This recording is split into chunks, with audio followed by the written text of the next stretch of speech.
तो कल रथ यात्रा है, तो रथ में क्यों बैठते हैं ठाकुर जी? ध्यान से सुनना।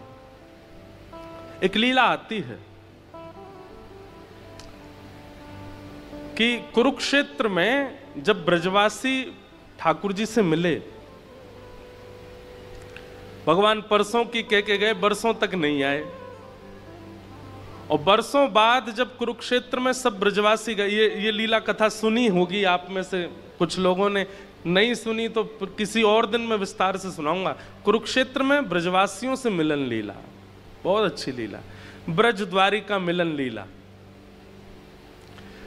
तो कथा ऐसी है कि सूर्य ग्रहण का समय था, द्वारिका से सब द्वारिकावासी और वृंदावन से सब ब्रजवासी सब कुरुक्षेत्र गए थे यज्ञ करने के लिए।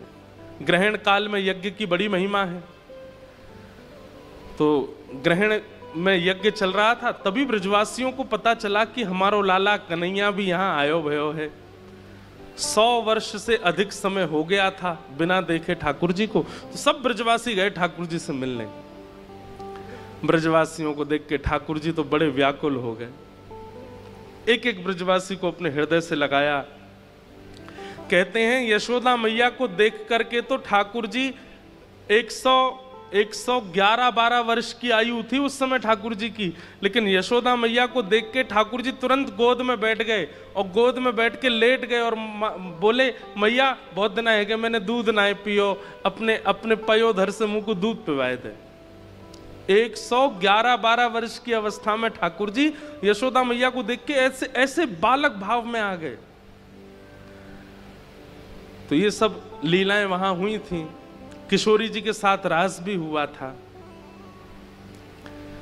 इन सब भावों के बाद ब्रजवासियों ने ठाकुर जी को पकड़ लिया। ठाकुर जी से बोले, लाला अब तू ना जाएगो। ठाकुर जी बोले, तो फिर अब कहां करें? बोले, अब तू एक काम कर, वृंदावन चल, और वृंदावन तो फिर द्वारिका चलो जाइयो। तो कहीं कहीं ऐसी कथा आती है कि ठाकुर जी फिर वृंदावन गए।